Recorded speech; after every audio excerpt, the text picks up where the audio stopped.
दोस्तों, जब भी आप कोई स्टॉक खरीदते हो तो दो ही चीजें होती हैं। या तो उसका प्राइस बढ़ जाता है या फिर आपके खरीदने के बाद उसका प्राइस घट जाता है। दोनों ही केस में आपको कुछ ना कुछ अफसोस रहता है। अफसोस क्या रहता है?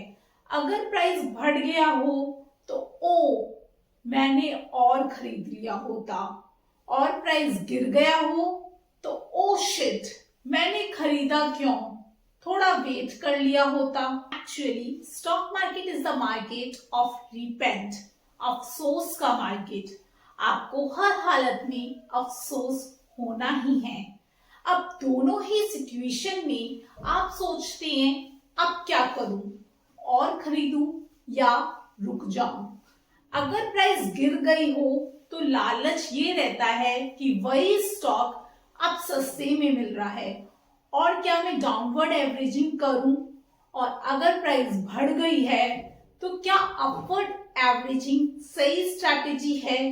यही सबसे बड़ा कंफ्यूजन है इन्वेस्टर के दिमाग में, और इसके लिए कोई हार्ड एंड फास्ट रूल नहीं है। लेकिन एक तरीका है जो हमेशा इस्तेमाल करना चाहिए, कुछ सिस्टमैटिक पॉइंट्स और चेकलिस्ट जो आज इस वीडियो में मैं आपके साथ डिस्कस करूंगी। अंत तक बने रहें। वीडियो के आखिर में आप खुद डिसाइड कर पाएंगे कि आपको एवरेजिंग करनी है या नहीं। ये वीडियो आपको कई एक्सपेंसिव मिस्टेक करने से बचा सकता है, इसलिए ध्यान से अंत तक देखिए। मेरा नाम है सिया अंकिता खंडेलवाल और आप देख रहे हैं मेरे साथ मेरा यूट्यूब चैनल। याद दिला दूं, मैं सेबी रजिस्टर्ड फाइनेंशियल एडवाइजर नहीं हूं, मैं एक चार्टर्ड अकाउंटेंट हूं। किसी भी इन्वेस्टमेंट से पहले अपने फाइनेंशियल एडवाइजर की सलाह जरूर लें। सबसे पहले समझते हैं एवरेजिंग क्या होती है। एवरेजिंग का मतलब है एक ही स्टॉक को अलग अलग प्राइसेस पर अलग अलग समय पर खरीदना, जिससे हमें एक एवरेज प्राइस का फायदा मिलता है।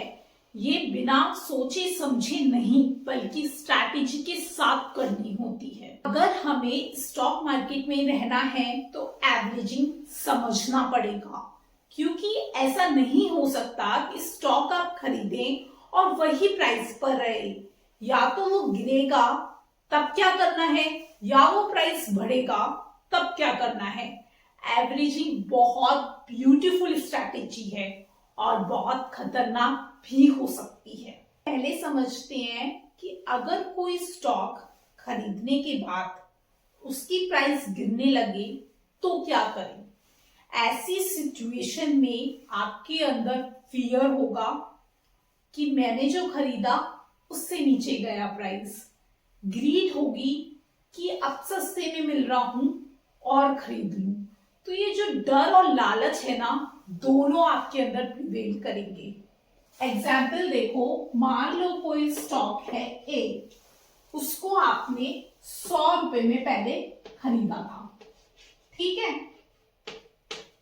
अब मान लो इस स्टॉक का भाव गिर के आ जाता है 80 रुपए, ठीक है।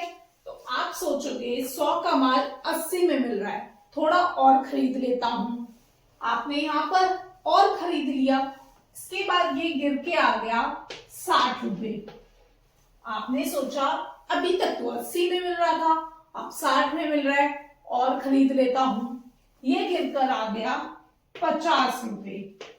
50 रुपए तक एवरेजिंग करते गए, स्टॉक खरीदते गए। लेकिन आपको पता है इस सिचुएशन में आपको ये एवरेजिंग नहीं करनी चाहिए थी, क्योंकि वॉरेन बफेट जो कि बहुत जाने माने इन्वेस्टर हैं, वो भी कहते हैं don't catch the falling knife, आप ही के हाथ कट जाएंगे। अगर कोई स्टॉक गिर रहा है लगातार तो आप देखिए कि वो उसमें इतनी गिरावट क्यों हो रही है, क्यों वो बार बार गिर रहा है। इस रीजन को फाइंड करने की कोशिश कीजिए, ना कि बिना सोचे समझे उसे एक्यूमुलेट करते रहिए। अगर ये गिरावट मार्केट करेक्शन की वजह से है, शॉर्ट टर्म सेंटीमेंट की वजह से है, या कोई शॉर्ट टर्म न्यूज है जो लॉन्ग टर्म पर असर नहीं डालेगी, और इसके साथ साथ जो कंपनी है इसकी बैलेंस शीट मजबूत है, बिजनेस मॉडल मजबूत है, अर्निंग ग्रोथ इंटैक्ट है, तो ये गिरावट आपके लिए अपॉर्चुनिटी है। आप यहाँ पर डाउनवर्ड एवरेजिंग कर सकते हैं, लेकिन ध्यान रहे इस एवरेजिंग को करते हुए भी आपको अपना पूरा पैसा एक साथ नहीं लगाना। आपको अपने पैसों को हिस्सों में बांटना है, फिर लगाना है। लेकिन अगर इस प्राइस के गिरने का कारण प्रॉफिट का गिरना है, कर्ज बढ़ना है, शेयर्स के प्लेज होना है, मैनेजमेंट इशू है, कोई केस या स्कैम या बिजनेस मॉडल खतरे में है, अगर इनमें से कोई रीजन है और आपने डाउनवर्ड एवरेजिंग कर दी इन रीजंस के साथ, तो आपकी कैपिटल डिस्ट्रक्शन में है। आपने अपनी कैपिटल को डिस्ट्रॉय कर दिया, आप यही सोच लीजिए। जैसे अभी आपने देखा होगा वोडाफोन के शेयर्स, उनमें जो प्रॉफिट है वो लगातार गिरता गया। कंपनी का शेयर 14 गया था, वहां से 6 रुपए आ गया था। वेदांता में प्लेज शेयर्स का क्या मसला हुआ था, सत्यम में अकाउंटिंग का स्कैम हुआ था, आईएक्स की पहले मोनोपोली होती थी, उसकी जब से मोनोपोली पॉलिसी में चेंज हुआ है तब से वो शेयर देखो कहां से कहां आ गया। डेल्टा कॉर्प पर रिट्रोस्पेक्टिव टैक्स बर्डन लगा, जिसके कारण पूरा बिजनेस मॉडल दब गया। ऐसी कंपनीज में आपको एवरेजिंग नहीं करनी, यहां से आप एग्जिट लेने का सोचिए। देखो दोस्तों, एक बात याद रखो, एग्जिट भी उतना ही इंपॉर्टेंट है जितना प्रॉफिट बुकिंग। लॉस बुक करना इन्वेस्टमेंट का ही हिस्सा है। अगर पता नहीं कब एग्जिट करना है तो स्टॉक इन्वेस्टिंग आपके लिए नहीं है। इससे बेटर है म्यूचुअल फंड में जाकर इन्वेस्टिंग शुरू करो। कोई भी 100% सही नहीं हो सकता, ऐसी उम्मीद लगाना ही गलत है। गलत स्टॉक्स चूज करोगे, आप करोगे ही, लेकिन उनमें ज्यादा कैपिटल लगाने की बेवकूफी मत करो। अगर आपको लग रहा है कि आप यहाँ गलत फंस गए हो, तो थोड़े टाइम के बाद आपका कैपिटल जब उसके आसपास स्टॉक आ जाए, वहां से एग्जिट लेना वाजिब समझो। अब आते हैं अपवर्ड एवरेजिंग पर, यानी कि आपने स्टॉक खरीदा और वो स्टॉक बढ़ गया, तो अब क्या करें? यही सबसे मुश्किल होता है, क्योंकि अफसोस रहता है कि कल जो मुझे 100 रुपए में स्टॉक मिलता था, आज उसके लिए 120, 130 देने पड़ेंगे। लेकिन दोस्तों, यही वेल्थ बनती है।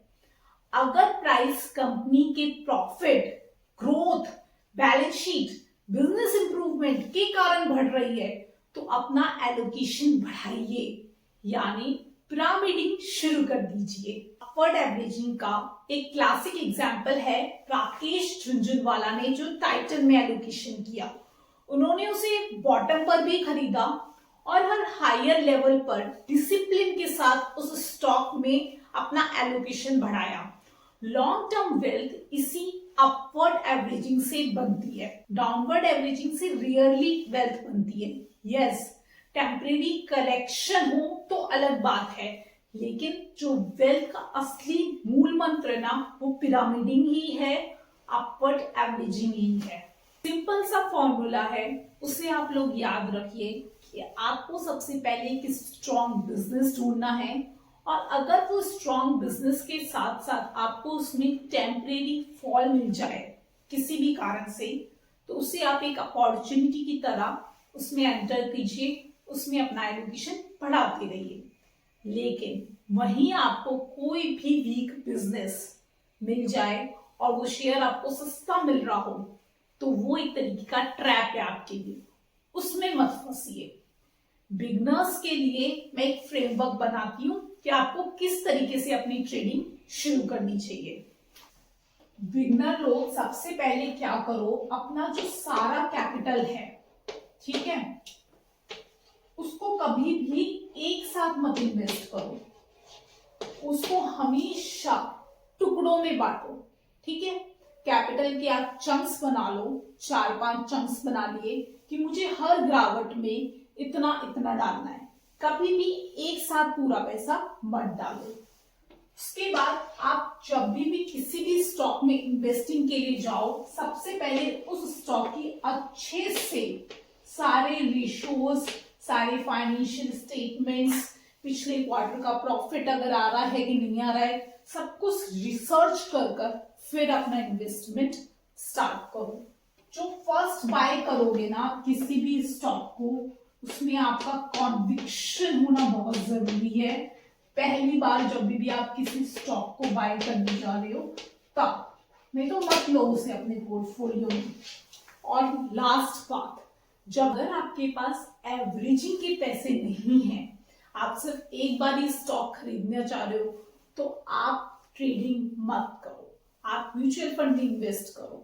अगर आप आगे इन्वेस्ट कर सकते हो उस स्टॉक में, आपके पास कैपिटल है, तो ही आप ट्रेडिंग में आओ।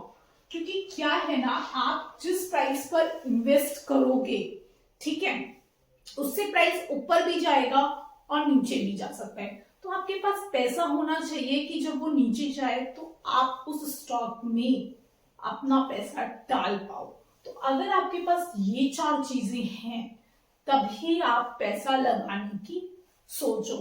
इस फ्रेमवर्क को फॉलो करो तो शायद आपको ट्रेडिंग में नुकसान नहीं होगा।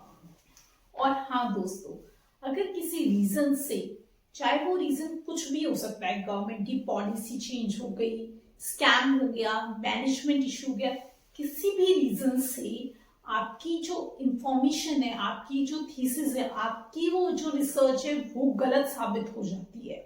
क्योंकि क्या है, स्टॉक मार्केट में न्यूज, इंफॉर्मेशन सारे तो आपके पास होगी नहीं, आप हर टाइम तो अपडेट नहीं रह सकते। तो अगर कुछ ऐसा हो जाता है, आपको भारी नुकसान हो जाता है, तो इस चीज को ईगो पे मत लेना, ठीक है, अपनी नाक पे मत लेना। ये बिल्कुल भी नहीं सोचना कि नहीं, मैंने जो डिसाइड किया था वही सही है। मार्केट में ईगो रखने वाला कभी पैसा नहीं बनाता। अगर आपकी रिसर्च गलत साबित हुई है, आपका थीसिस फेल हो गया है, तो तुरंत कंपनी से बाहर निकल जाएं, लॉस बुक करें और आगे बढ़ें। क्योंकि मार्केट में लॉस बुक करना उतना ही इंपॉर्टेंट है जितना प्रॉफिट बुक करना। तो कंक्लूजन यही है कि डाउनवर्ड एवरेजिंग तभी करें जब कंपनी स्ट्रांग हो, बिजनेस मॉडल क्लियर हो, मैनेजमेंट अच्छा हो और फॉल टेम्परेरी कारणों से हो। अपवर्ड एवरेजिंग तभी करें जब कंपनी लगातार प्रॉफिट ग्रोथ दिखा रही हो, मार्केट शेयर, बिजनेस एक्सपेंशन और कॉम्पिटिटिव एडवांटेज में बेहतर करती जा रही हो। कभी भी चीप स्टॉक देखकर एवरेजिंग मत करना। चीप चीजें हमेशा वैल्यू नहीं देती और महंगी चीजें हमेशा ओवर वैल्यू नहीं होती। तो आज के वीडियो में इतना ही दोस्तों। अगली वीडियो में एग्जिट प्लानिंग के ऊपर बनाने वाली हूँ कि हमें किस स्टॉक से किस तरीके से एग्जिट करना चाहिए। अगर आप लोग चाहते हैं मैं इस टॉपिक पर वीडियो बनाना कंटिन्यू करूं, तो मुझे कमेंट सेक्शन में एग्जिट लिखिए। Thank you for watching my video. This is me C Ankita Khatewa signing out.